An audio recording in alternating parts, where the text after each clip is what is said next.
Morning, guys. Hi, Brian.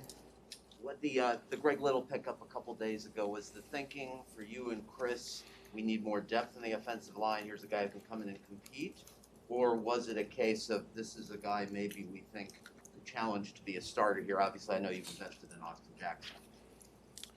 I mean, we have some familiarity with him from the draft a couple years ago. Um, Opportunity to get a young player, come in and compete.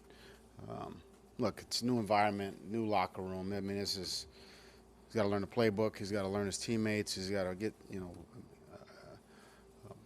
figure out the surroundings here in our building in this area. So I think the message to him is let's take it one day at a time. Let's try to improve, get better, learn the system, get to know your coaches, get to know the players on the team.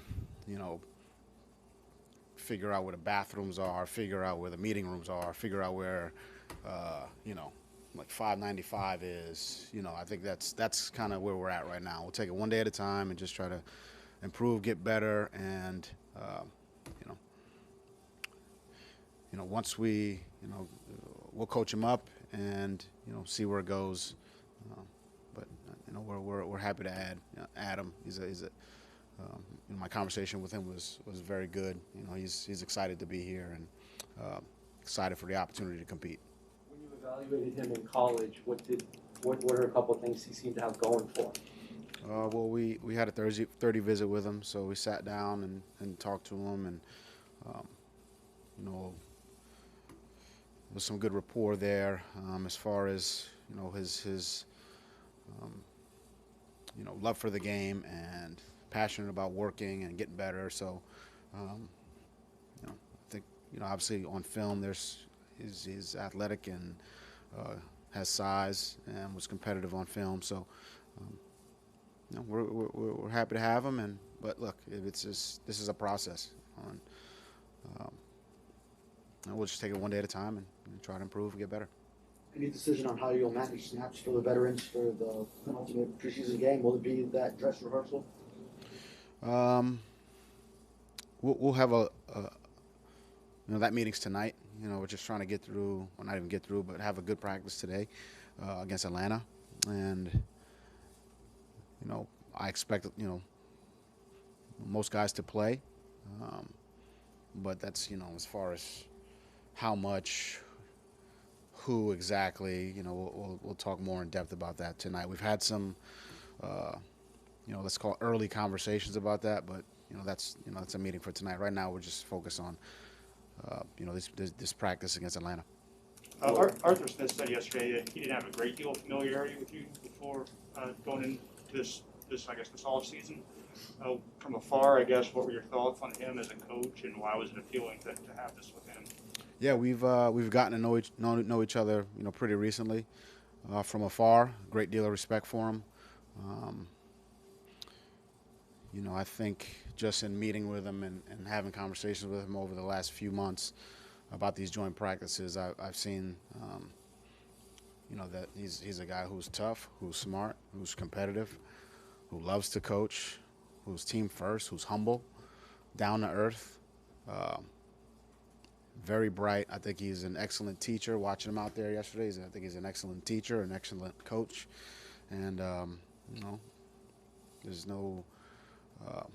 It's really not. I understand why he had so much success in Tennessee, and why he's been granted the opportunity to be the head coach of the Falcons, and a lot of respect for him. And hopefully we can continue this professional relationship. And yesterday was good, and we talked about the practice and the competition in the practice and how we both felt good about. The structure and the things we were able to get done and the conversation we were able to have with our teams. So a lot of respect for Arthur, and look forward to working with him and his team today. Quick follow-up, if I may. I'm not sure. Obviously, you don't have to. You don't want to feel comfortable, with a private conversation. We're going to ask you about being a 30-something first-time head coach, coming from a coordinator level, making that jump. What advice could you give him? I'm 40 now. Is that what you want to? Is that what you're trying to get that I out want there? to roll live, I mean, this year's been, asking about my weight, my age now. I mean, like, Arthur's, he's very bright, very, very organized, very, um, um, I think, I think, I think I think he's just going to continue to do the things he's done in the past. I think he's going to be himself. I think he's going to be just fine. Um, for us guys who are over the hill, we're still trying to. Brian, greetings from Boston. How you doing? Doing well, man. Just curious, through your 2+ years here, you've not been afraid, you've not been shy about turning some things over on the team. You've gone through some coordinators, some players. Do you think that sends a message to the players? I think we try to do what we feel is best for the organization. I don't know if having a Boston guy in here is that, but yeah, I think look. We're always going to try to do what we feel is best for the organization, for the team, for the organization. That's always going to be the case. I try to. I preach that we need to be team first, and I think when making decisions, myself, Chris, our coaching staff, for anyone who comes into the building, we want to make those decisions with the best of the organization in mind, and we're going to continue to do that. Matt Ryan was saying yesterday he was joking with you about the 03 Boston College days and not to treat him hard like that. What do you remember most about those days and maybe practicing against him? I remember he was a very good player. I was a senior when he was a freshman, so he was a very good player right off the bat. So he was carving us up as a scout team player, and we wanted him out of there. So that's the true story, and I'm sure that's the one that's more believable here too. So he's had an incredible career. He's a good friend. It's been a joy to kind of watch him grow and get drafted and have the success he's had. But I'll tell you this: he's a better person than he is a player, and that's the one thing about him that I've always had a great deal of respect and admiration for him because of that. And I think he's a great ambassador for Boston College. I think he's a great ambassador for this league as well. So nothing but respect for him. But when we step in between those white lines, we're trying to go after him. Coach, with your running backs, which one do you think has separated himself the most from the rest of the room at this point in camp? I mean, we like all our backs. And they're all a little bit different. They all have the ability to play really, multiple downs. And we're going to try to, use them all.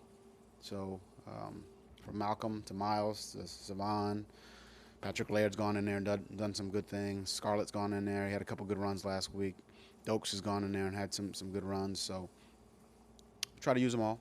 And does that give an opposing defense when you can give them guys with different skill sets with multiple looks would have to prepare for that versus just a traditional stuff? I think every back's got a little different skill set. So if you're, got a big back and he's more of an inside runner, that's what you're ready for defensively. If on the next play you got a fast guy who's going to the perimeter, and your edge guy's got to set the edge. If you got somebody who's good out of the backfield and they're going to line them up and empty, then you got to be ready for that too. So, I think it's offensively we have the ability to kind of move those chess pieces, and I think each guy has shown themselves to be dependable when they've been in there, and to me that's a big thing. If you're a dependable player, and you're going to be where you need to be and be productive when called on, then you'll probably get an opportunity to play here. How do you Brian, feel what about has Jalen Waddle given you compared to what you thought you were getting when you drafted? Look, Jalen's a tough, smart kid. Football's important to him. Improvement is important to him. He's a good teammate. He's as supportive. He's as excited about someone else making a catch or having a good run or a good block as he is about anything he does. So there's a selflessness there that I mean, we knew that, and it's been fun working with him. He's still got a long way to go. He's a rookie. Still getting used to practicing in this league and the competition in this league, and these preseason games, these practices, the joint practices are good for him and really all of our rookies. But I've been very pleased with him. You mentioned improvement. Where have you seen maybe the most improvement in him over the last 3 weeks? For all the rookies, I think it's, when you come into this type of environment, it's all of it is so new. I think creating a routine for yourself, and learning how to be a professional, what that is. I think for all of them, I know you asked specifically about Jalen, but Jalen Waddle, but learning or figuring out a routine for yourself that's going to help you play, or perform at the best of your capabilities. And I think that's something that all of our rookies are still trying to figure that out. And do I cold tub after practice? Do I get a massage on my off day? Do I do I get in the cryo chamber? I mean, I think it's, and they're listening. They're taking the coaching. I mean, we're coaching them up, and I think each one of them, Jalen. I know you talked specifically about Jalen, but Jalen in particular is just trying to find the best things and asking a lot of questions about the best ways to keep his body healthy, keep his mind healthy, so that he can go out there and perform. After having missed some time, how close is Xavier Howard to returning to his peak form? I mean, it's hard to get into peak form, without games, I would say. Even in week one, no one will have played 60, 70 snaps.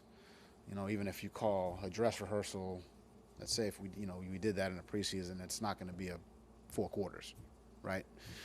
Or else everybody will be yelling at me about take the guy out, right? So peak performance, I mean, you can get close, but there's no way to mimic a 60-minute football game unless you do it. And I think the first time out is different than the 6th, 7th, 8th time out. So if you're talking about mid-season form, I think mid-season form is mid-season. If that makes sense. Brian, with that, okay. What are you looking forward to about being back at Hard Rock Stadium? It's excited to get back into our home stadium. Excited to see the fans, for sure. I mean, I think that was the first thing that came to mind. Especially with last year. I mean, we had fans, but it was capped at, I forget the number, maybe 13 or 14,000. And compared to some other places, it felt like it was 113,000. So, excited to get, to play in front of our fans. I think we have a great fan base, a supportive fan base, and we're excited to get in front of them. And, we love feeling their support. So I would say that's probably the number one thing. Sorry, just one quick follow-up. With this being kind of your only preseason game, do you view this as a way to get ready for the regular season in terms of your coaching staff and your teammate and players just getting ready and getting used to the stadium and the locker room and those kinds of things? Yeah, so we'll walk through. There's a lot of guys who haven't been over there, so we'll go over there. Hey, we park here, locker rooms here, training rooms here, weight rooms here. Well, this is our sideline. That's the play clock. That's the game clock. We'll go through that. And I think you have to do it, or else to assume that these guys know exactly where all that stuff or where to go is. I mean, I think it's make assumptions. We know what happens, but yeah, from that standpoint, we are going to try to do as much as we can to make game day as comfortable and seamless as possible, knowing full well that the first time out there's always going to be something with a tablet or a headset or whatever it may be. Thank you, guys. Thank you, guys.